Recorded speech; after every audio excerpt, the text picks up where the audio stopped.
Hello students, molecular biology में पिछली video में हम डीएनए रेप्लिकेशन की बात कर रहे थे। डीएनए रेप्लिकेशन क्या होता है, रेप्लिकेशन की आवश्यकता क्यों है और रेप्लिकेशन के समय काम में आने वाले एंजाइम्स और प्रोटीन के बारे में बात कर रहे थे। तो जिसमें हमने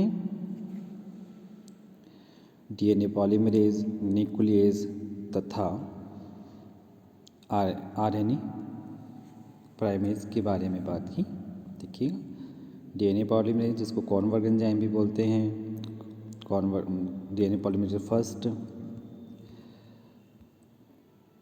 को जिसका काम जो होता है मोस्टली रिपेयरिंग का होता है।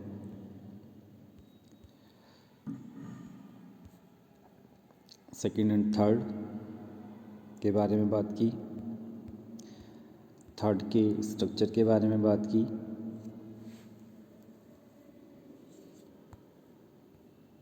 आरएनए प्राइमेज के बारे में बात की।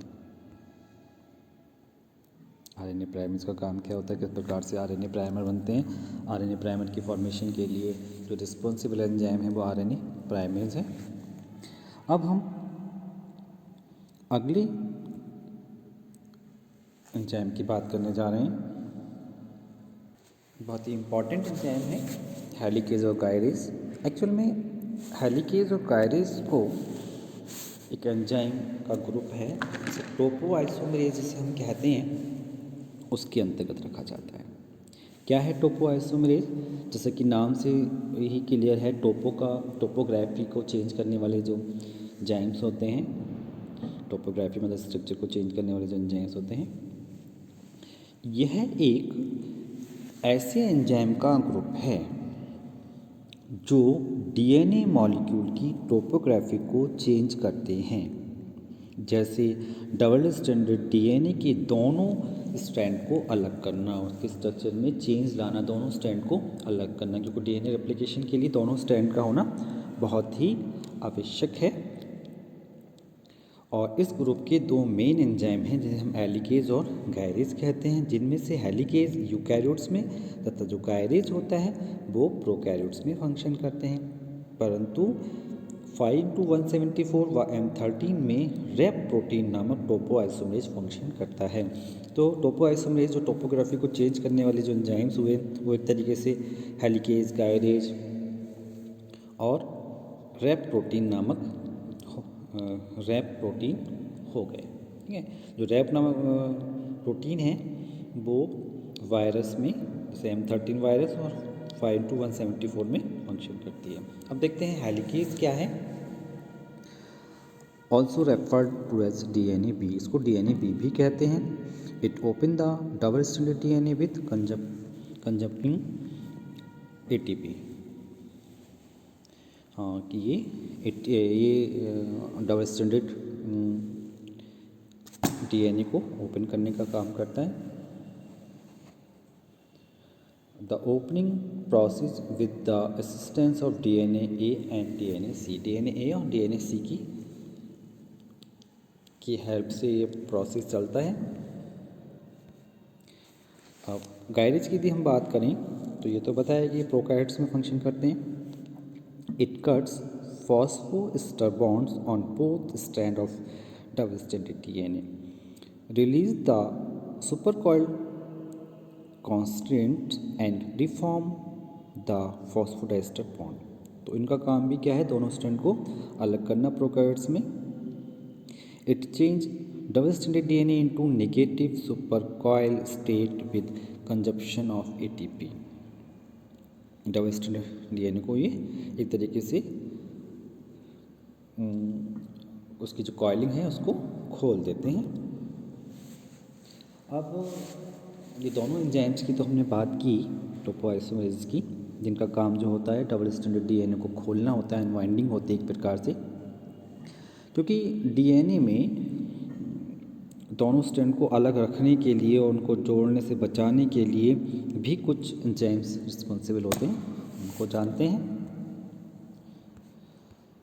वो है एसएसपी प्रोटीन, जिसको हम बोलते हैं single strand binding protein. Single strand binding protein SSP maintain the DNA template in the single strand form in order to, मतलब एक प्रकार से हम बोल सकते हैं कि यह सिंगल स्ट्रैंड को रोकने में, यानी कि दोनों स्ट्रैंड को फिर से ना जोड़ने देने के लिए रिस्पॉन्सिबल होती है, इसलिए इसको सिंगल स्ट्रैंड बाइंडिंग प्रोटीन कहते हैं। क्योंकि जो रेप्लिकेशन के समय डीएनए के जो कॉम्प्लीमेंट्री स्ट्रैंड हैं उनको अलग रखना बहुत आवश्यक है, अलग रखना या उनको दोनों को पुनः जोड़ने से बचाने के लिए ये जो स्पेशल टाइप की प्रोटीन है जो सिंगल स्ट्रैंड से जुड़ जाती है उसको स्टेबलाइज कर देती है, यानी कि स्टेबलाइजेशन हम बोल सकते हैं कि प्रोटीन स्ट्रैंड को स्टेबलाइज करती है, को स्टेबलाइज करना होता है, इसलिए इसको एसएसपी प्रोटीन कहते हैं। ये prevent the double stranded DNA formation and protect the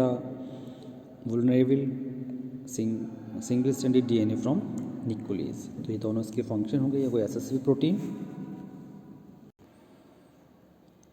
अगला एंजाइम जो होता है वो लाइगेजेस है।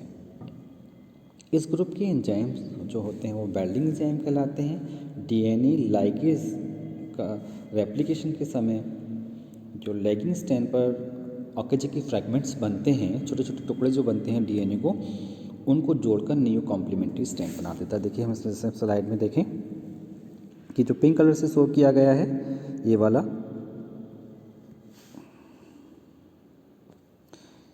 जो पिंक कलर से जो शो किया गया है,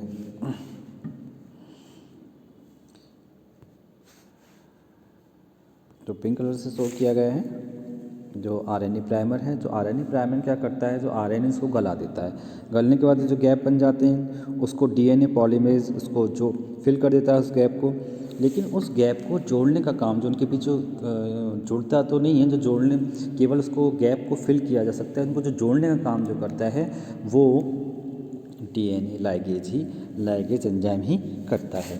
तो इस प्रकार हमने टोटल एंजाइम्स पढ़े जो डीएनए के रेप्लिकेशन के लिए आवश्यक होते हैं। देखिए सारे एंजाइम्स हमने पढ़े, इनका फंक्शन, इनकी सब यूनिट्स के बारे में, इनके मॉलिक्यूलर वेट के बारे में, इनकी प्रोटीन के बारे में, जो एंजाइम्स हैं उनके बारे में। अब हम बात करेंगे डीएनए रेप्लिकेशन की टाइप्स के बारे में। डीएनए रेप्लिकेशन कितने प्रकार का होता है, आइए जानते हैं डीएनए रेप्लिकेशन के बारे में।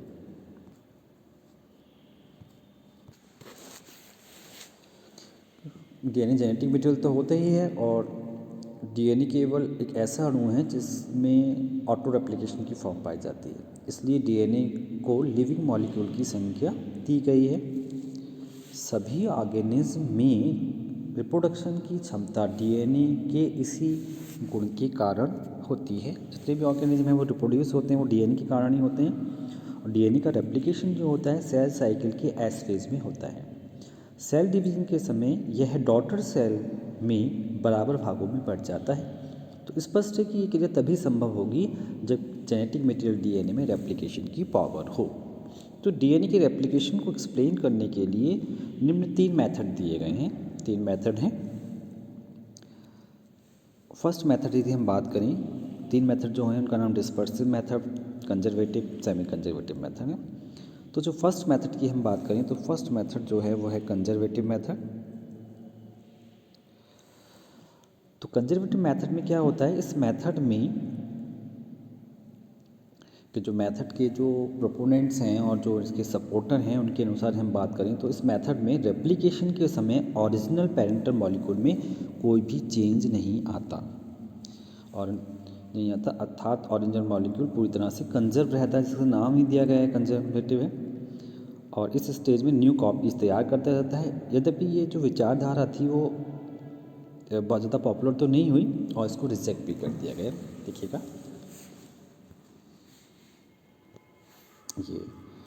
ये बात रही थी कंजर्वेटिव वाले मेथड की।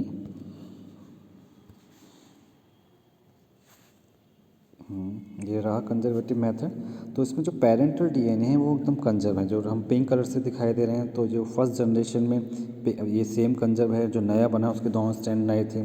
और इससे भी जो दोनों स्ट्रैंड बनेंगे नए, और इसके भी जो जनरेशन सेकंड जनरेशन में होगी तो ये कंजर्व ही रहेगा, अपनी ही फॉर्म में रहेगा। इसके जो दोनों स्ट्रैंड होते हैं वो कंजर्व रहते हैं और नई जनरेशन में नया डीएनए बनता है। तो ये टाइप थी कंजर्वेटिव। एक मेथड था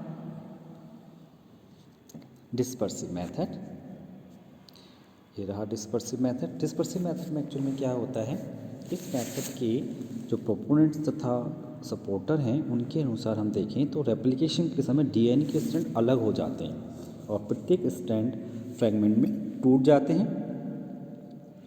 तथा प्रत्येक फ्रैगमेंट अपना कॉम्प्लीमेंट्री बनाकर फ्रैगमेंट बनाता है और तथा अंत में जुड़कर एक नया डीएनए मॉलिक्यूल बना लेते हैं। परंतु कॉर्नेट एक्सपेरिमेंट के प्रूफ के अभाव में इस मैकेनिज्म को रिजेक्ट कर दिया। देखिएगा इसमें क्या दिखाया है इन्होंने कि जो जैसे ये पिंक कलर का पेरेंटल डीएनए है, तो जो नई जनरेशन फर्स्ट जनरेशन में बना उसमें क्या दिख रहे हैं कि कहीं कहीं रेड कहीं ब्लू दिखाई दे रहा है ना फर्स्ट जनरेशन में। तो ये डिस्पर्सिव टुकड़े ये डिवाइड हुआ, टूटे, और जो कुछ नया और कुछ पुराना एक साथ मिक्स है एक स्ट्रैंड में। दोनों हम बोल सकते हैं एक स्ट्रैंड में दोनों टाइप के सेगमेंट हैं। सेकेंड जनरेशन में भी इस तरीके से दिखाई देता है मिक्सचर। तो ये वाला जो मेथड था वो भी एक प्रकार से रिजेक्टेड मेथड है, रिजेक्टेड मेथड रहा। एक मेथड जो हम सबसे जिसको मान्यता प्राप्त हुई वो है सेमी कंजर्वेटिव मेथड। देखिएगा ये रहा सेमी कंजर्वेटिव मेथड की हम बात करें। इसमें हम देख रहे हैं जिससे कि स्लाइड से शो हो रहा है कि रेड कलर का पेरेंटल दिखाया गया है, तो जो फर्स्ट जनरेशन है उसमें एक रेड और एक ब्लू दिखाया गया है, एक नया एक पुराना होता है।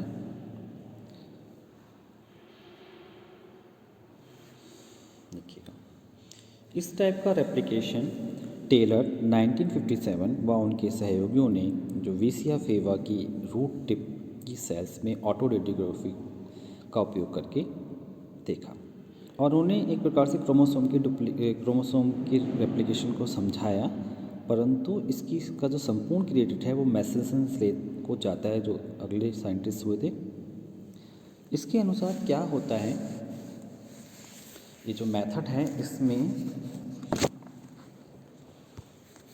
डीएनए के अणुओं में से दो डॉटर अणु तो बनते हैं, जिनमें से एक डॉटर मॉलिक्यूल का एक स्ट्रैंड तो पेरेंटल यानी कि पुराना होता है और दूसरा स्ट्रैंड नया होता है। इसलिए इस मेथड को सेमी कंजर्वेटिव मेथड कहते हैं। और ये रेप्लिकेशन का जो मेथड है वो यूनिवर्सली एक्सेप्टेड मेथड है। और सेमी कंजर्वेटिव मेथड से डीएनए का जो रेप्लिकेशन था वो 1957 में ही प्रूफ हो गया था।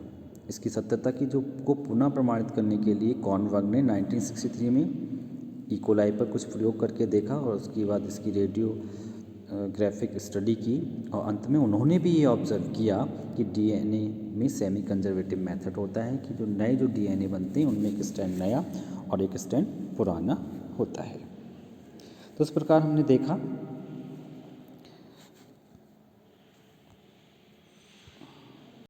कि डीएनए में रेप्लिकेशन के 3 मेथड पाए जाते हैं, conservative, semi conservative, dispersive. Semi conservative में एक स्ट्रैंड नया और एक स्ट्रैंड हम पुराना देख रहे हैं। कंजर्वेटिव में दोनों की दोनों स्ट्रैंड नए बने हुए हैं, जबकि पुरानी दोनों स्ट्रैंड सच हैं। डिस्पर्सिव में एक ही डीएनए में दोनों स्ट्रैंड में दोनों का मिक्सचर पाया जाता है, कुछ पार्ट नया और कुछ पार्ट पुराना होता है। तो इस प्रकार आज हमने सीखा डीएनए रेप्लिकेशन का मेथड, किस प्रकार से डीएनए रेप्लिकेट करता है। आज का वीडियो यहीं समाप्त होता है। कल के वीडियो में हम डीएनए की रेप्लिकेशन की मैकेनिज्म के बारे में बात करने जा रहे हैं। धन्यवाद।